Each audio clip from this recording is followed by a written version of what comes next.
Thiruvonam bumper അടിച്ച ഭാഗ്യശാലി തുറവൂർ സ്വദേശി ശരത്താണ് എന്നാണ് മനസ്സിലാക്കാനാകുന്നത്.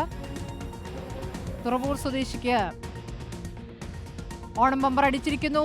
അലി അക്ബർ ഷാ വിവരങ്ങളുമായി. അലി, അപ്പോൾ നേരത്തെ കേട്ടതും പറഞ്ഞതും ഒന്നും ശരിയല്ല. ബമ്പർ അടിച്ച് മറ്റൊരാൾക്കാണ്. ഭാഗ്യശാലി നെട്ടൂരിലെ പെയിന്റ് കടയിലെ ജീവനക്കാരൻ. എന്താണ് വിശദാംശങ്ങൾ? സ്മൃതി, ഈ പറഞ്ഞതുപോലെ വലിയ അന്വേഷണത്തിലായിരുന്നു എല്ലാവരും. ആർക്കാണ് ഈ ഓണം ബമ്പർ 25 കോടി അടിച്ചത് എന്ന വിവരം അറിയാനായി ആദ്യഘട്ടത്തിൽ ഈ ലോട്ടറി വിറ്റ ലതീഷ് പറഞ്ഞനുസരിച്ചാണ് എന്ന വിവരം പുറത്തു വരുന്നത്. ആ വിവരം ലതീഷ് തന്നെയാണ് മാധ്യമങ്ങളിലൂടെ പറയുകയും ചെയ്തത്. പക്ഷെ പിന്നീട് ഇപ്പോഴിതാ വിവരം കൃത്യമായി പുറത്തു വരുന്നു. ആലപ്പുഴ തുറവൂർ സ്വദേശിയായിട്ടുള്ള വ്യക്തിക്കാണ് ഈ അടിച്ചിരിക്കുന്നത്. ഈ നെട്ടൂരിലെ ഈ സ്റ്റോളിൽ നിന്ന് തന്നെയാണ് ഈ ലതീഷിന്റെ സ്റ്റോളിൽ ഈ പറഞ്ഞതുപോലെ ലോട്ടറി എടുത്തത്. തുറവൂരിലെ ശരത്ത് എസ് നായർ. ശരത്ത് ഇവിടെയാണ് ജോലി ചെയ്യുന്നത്. ഈ നെട്ടൂരിലാണ് ജോലി ചെയ്യുന്നത്. ഇതിന്റെ ഭാഗമായിട്ടാണ് ഇവിടെ നിന്നും ഈ ലോട്ടറി എടുക്കുകയും ചെയ്തത്.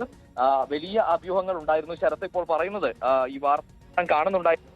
ഈ നിലയിൽ മറ്റൊരാളുടെ പേര് ഈ ബമ്പറുമായി ബന്ധപ്പെട്ട് വാർത്തകളിൽ വരുന്നതെല്ലാം താൻ കാണുന്നുണ്ടായിരുന്നു. പക്ഷെ പ്രതികരിക്കാതിരുന്നതാണ് എന്നതാണ് ശരത്ത് ഇപ്പോൾ പറയുന്നത്. ശരത്ത് ബാങ്കിൽ ഇപ്പോൾ എന്തായാലും ഈ ടിക്കറ്റ് എത്തിച്ചിട്ടുണ്ട്.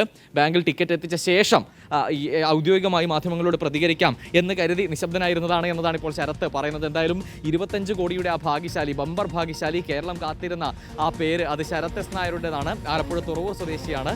അദ്ദേഹം പെയിന്റ് കടയിലെ ജീവനക്കാരനാണ്. നേരത്തെ തന്നെ ഈ ലതീഷ് പറഞ്ഞിരുന്നു ഈ നെട്ടൂരിലുള്ള ആളുകൾ അല്ലെങ്കിൽ നെട്ടൂരിൽ ജോലി ചെയ്യുന്ന ആളുകൾ ആരോ ആണ് ടിക്കറ്റ് എടുത്തതെന്ന് ലതീഷ് ഉറപ്പിച്ച് പറയുന്നുണ്ടായിരുന്നു. ലതീഷിന്റെ സംശയമായിരുന്നു ഈ സ്ത്രീയാണ് ടിക്കറ്റ് എടുത്തത്, അവർക്കാണ് ടിക്കറ്റ് അടിച്ചത് എന്നത്.